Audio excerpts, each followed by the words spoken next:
Hinamoto was a peaceful land until mysterious demons called Oni appeared from the sky more than 150 years ago. Many of Hinamoto's strongest warriors were killed, but those who remain continue fighting to protect Hinamoto, forming bands called Bushi. All over the land, many people pray to the strongest Oni, called Kishin, as if they were gods. In the town of Tatsuyama, a red-haired boy called Musashi thinks those people are crazy. At the mining training school, Musashi is famous for his skill and even uses an especially powerful red pickaxe. In schools all around land, it's taught that the Bushi are villains who have cruelly ruled Hinamoto until the Oni appeared. However, Musashi knows that the Bushi aren't evil and that they are fighting against the Oni for humanity's sake. When he was a child, Musashi lived with his friend, a blonde boy called Kojiro, and Kojiro's father, Jizai. Jizai brought the boys up and taught them how to fight with a sword.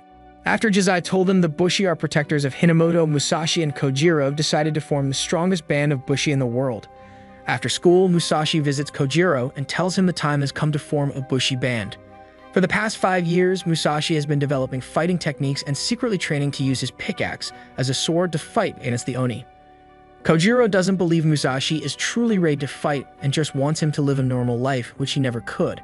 Because Kojiro's father is the descendant of a Bushi, both of them were harassed by the townspeople their whole lives.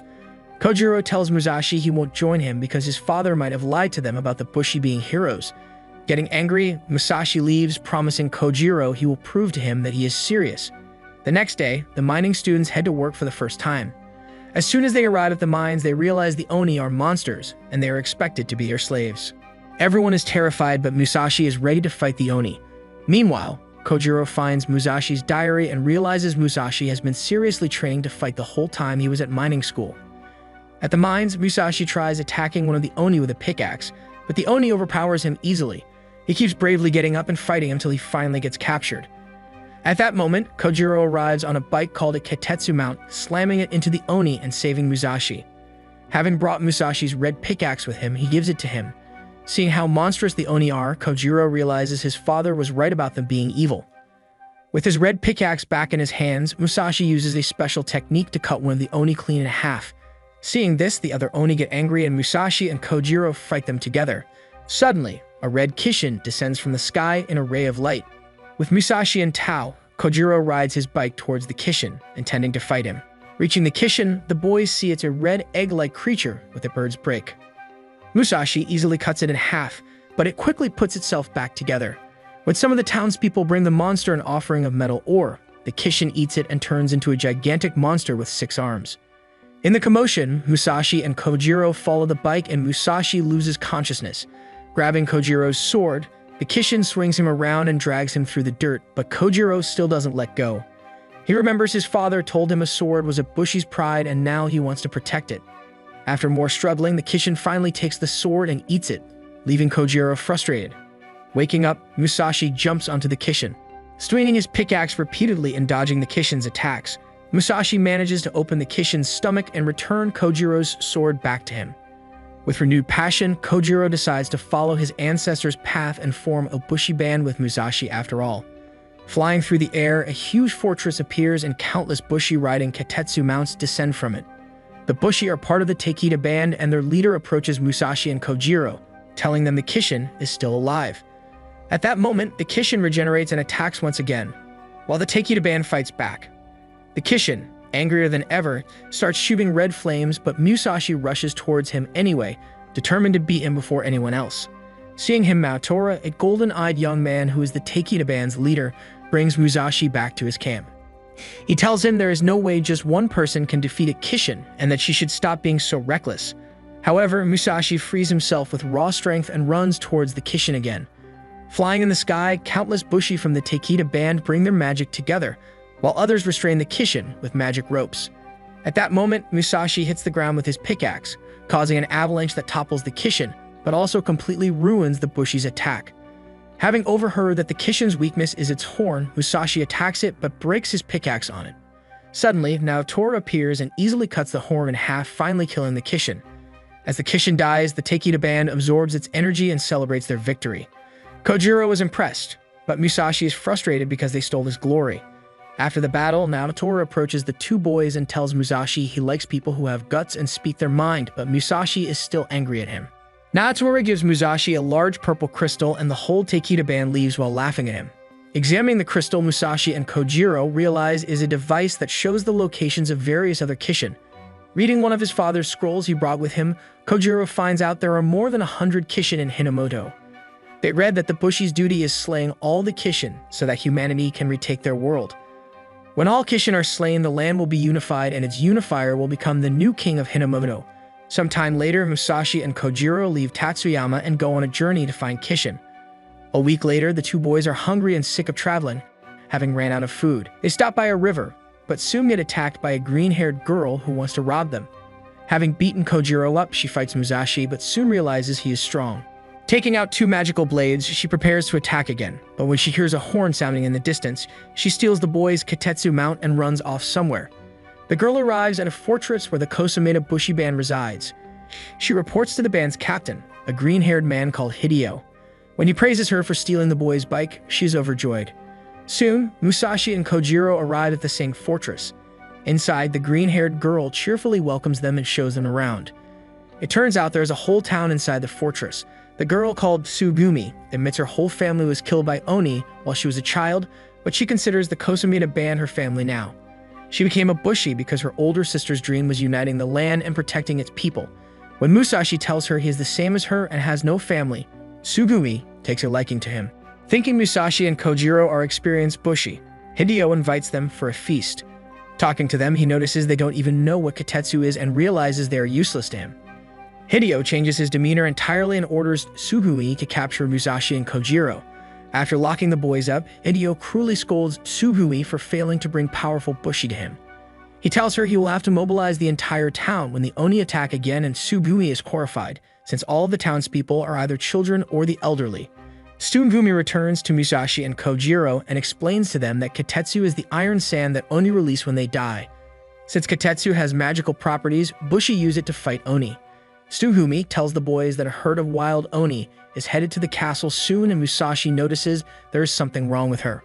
He tells her she should speak up if there is something bothering her, but she gets angry at him and runs off. After she leaves, Kojiro manages to steal a key to their prison cell and break out together with Musashi. They find their Kitetsu mount, but also see a horde of creepy Oni in the distance. Meanwhile, Hideo orders Tsugumi to give the townspeople swords and mobilize them into battle. However, this time Tsugumi speaks up, telling him she is against his decision. Looking at her with disgust, Hideo threatens to cast her out of his band if she doesn't listen to him. After Hideo leaves, Tsugumi remembers her sister was treated the same way while she was alive and realizes Hideo has been abusing them their entire lives. While she is struggling with her feelings, Musashi and Kojiro break into the castle with their bike. Taking her with him, Musashi gives Tsugumi courage by telling her she isn't useless and stupid as Hideo wants to make her think she is. At the town square, Hideo has gathered the townspeople to mobilize them against the Oni, but they are inexperienced and scared. Suddenly, Tsugumi throws a smoke bomb and distracts Hideo while Musashi and Kojiro defeat his guards. However, even when the guards are defeated, the townspeople don't want to leave. They are scared of Hideo punishing them if they run away, so they don't know what to do. Tsugumi realizes she has to defeat Hideo in order to make the townspeople stop being scared of him. More guards appear and try to drag the townspeople away into battle, but Musashi and Kojiro fight them. Tsugumi fiercely fights Hideo, but he has the upper hand at first. Determined to win, Tsugumi gets up and spits in Hideo's face. She activates her blade's magic and dodges the magic arrows Hideo is shooting at her. In the end, she manages to tie Hideo up and slam him against the floor. Seeing Hideo defeated, the townspeople listen to her and run away outside of the fortress. When the Oni invade the fortress, Tsugumi realizes she can't run away in time. She waits for her death, but Musashi and Kojiro appear and rescue her. After the Oni's attack, the castle is completely demolished, but the townspeople are happier than before. When Tsugumi realizes she might let herself be manipulated by Hideo again and put in a situation where she might hurt the townspeople, she reluctantly decides to leave the fortress. In order to get stronger, she joins Musashi and Kojiro's band. The next day, Musashi and his friends leave the fortress, and Tsugumi promises that she will return and visit the townspeople again. Using his Oni-detecting crystal, Musashi finds a blue Kishin ahead and decides to pursue it. While they are taking a break, Tsugumi is unusually clingy towards Musashi. But Musashi doesn't fall for her charms because he only likes older women. Still, he doesn't want Kojiro to be jealous of Tsugumi's treatment of him and starts panicking. It turns out Tsugumi was just trying to make friends with them, but didn't know how, and both boys are relieved when they hear that. They tell her they will gladly become friends, and the three of them start getting along better. That night, while everyone except Musashi is sleeping, a small Oni steals Kojiro's sword. Running after the Oni, Musashi does his best to smash its horn, but can't do it. After a while, they reach a field full of swords sticking out of the ground. In the field, a hooded man offers him one of the swords and Musashi takes it. However, as soon as Musashi touches the sword, black stone spikes start sprouting from his body. Somehow managing to control the sword after all, Musashi uses it to fire a flying sword slash at the Oni, defeating it in one strike. However, after absorbing the Oni's Kitetsu, the sword falls apart. Impressed by Musashi's strength, the mysterious man gets interested in him. A woman with a foxtail arrives and takes him with her, leaving Musashi surprised. After Musashi rejoins his friends and tells them what happened, Tsubumi explains that the sword he was using was a Kitetsu blade. Her dual swords are also Kitetsu blades, and she says that an Oni's horn can't be broken without such a sword. Since Kitetsu blades can be bought at markets for Bushi, Musashi and Kojiro decide to go shopping. Visiting a restaurant, the three of them think of what their Bushi band's name would be and who would be the leader. Musashi immediately says he is fine with Kojiro being the leader, and Kojiro is flattered. Arriving at the market, the three of them visit a Kitetsu blade auction.